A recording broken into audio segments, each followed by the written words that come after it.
biyya boormaa jedhamtu yoo dhageessanii budahaa jedhama amantiin isaanii budaadha malee budaa maaliitinni musliimoonni achi xiqqoodha lakkoofsaanii gamtaan itti duulee ummanni boraanni musliimoota bakkee tokkotti guuranii gocha suukanneessaadhaanii fixanii kumaatamaanii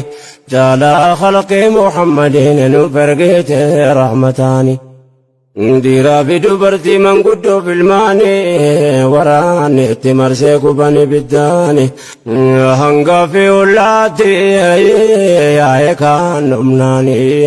dubartii mujrimti itti dhamooti insaani gocha sii gammadee badhaase addunyaani musliimoota zabuudhaani waamamtee badhaafamuuni jaalaa khalqii muhammadin nuuf ergite rahmataani warri mirga namaa miidiyaa lallabuu ummata islaamaatiif mirgi bakka hin qabu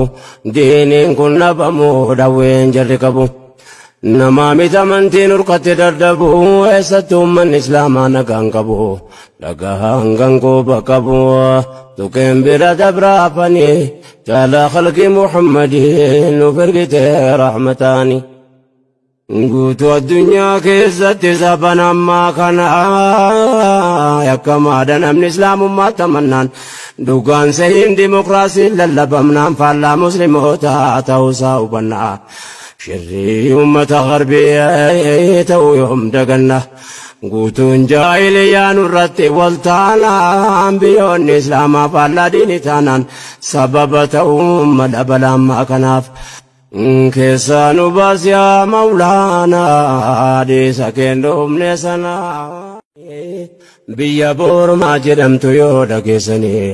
budahaa jedhama amantiin isaanii budaadha malee budaa maaliitinni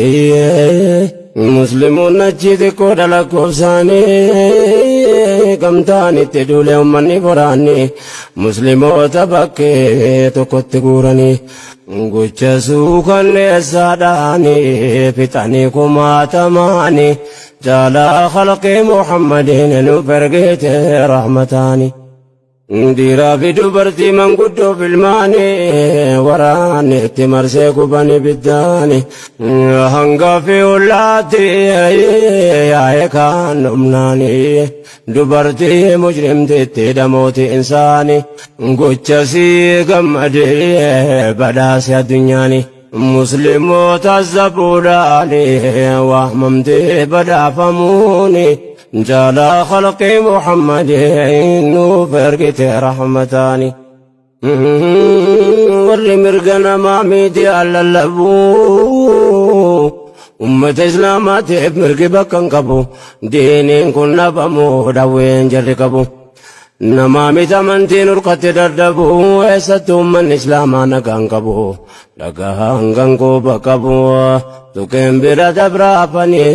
jaalaa khalqii muhammadin nuuf ergite rahmataani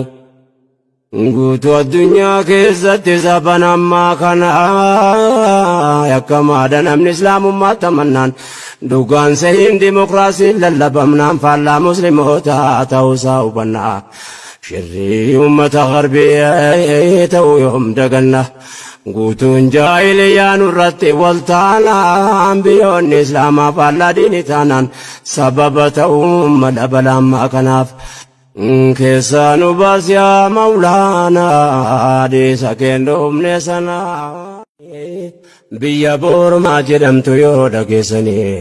budahaa jedhama amantiin isaanii budaadha malee budaa maaliitinni musliimoonni achi xiqqoodha lakkoofsaanii gamtaan itti duulee ummanni boraanni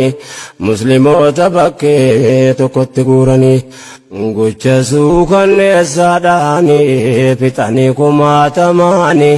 jaalaa khalqii muhammadin nuuf ergite rahmataani dhiiraa fi dubartii manguddoo filmaani waraanni itti marsee gubani biddaani hangaa fi ollaatti yaa'ee kaan humnaani dubartii mujrimtitti dhamooti insaani gochasii gammadee badhaase addunyaani musliimoota zabuudhaani waamamtee badhaafamuuni جالا خلق محمد نوف ارقت رحمتاني وري مرقنا ما ميدي على اللبو أمة إسلامات مرقبا كنقبو دينين كنا بمو دوين جرقبو نمامي تمنتين رقت دردبو ايستو من إسلامانا كنقبو لقاهان كنقو بقبو تكين برا دبرا فني جالا خلق محمد نفرقت رحمتاني قوتو الدنيا كيزت زبنا ما كان يكما دنا من إسلام ما تمنان دوغان سين ديمقراسي للبمنا فالا مسلموتا توسا وبنا شري أمة غربية تو يوم دقنا قوتون جاهليان الرتي والتانا أنبيون إسلام فالا ديني تانان سببتهم مدبلا ما كناف كيسانو باس يا مولانا دي سكين دوم نسنا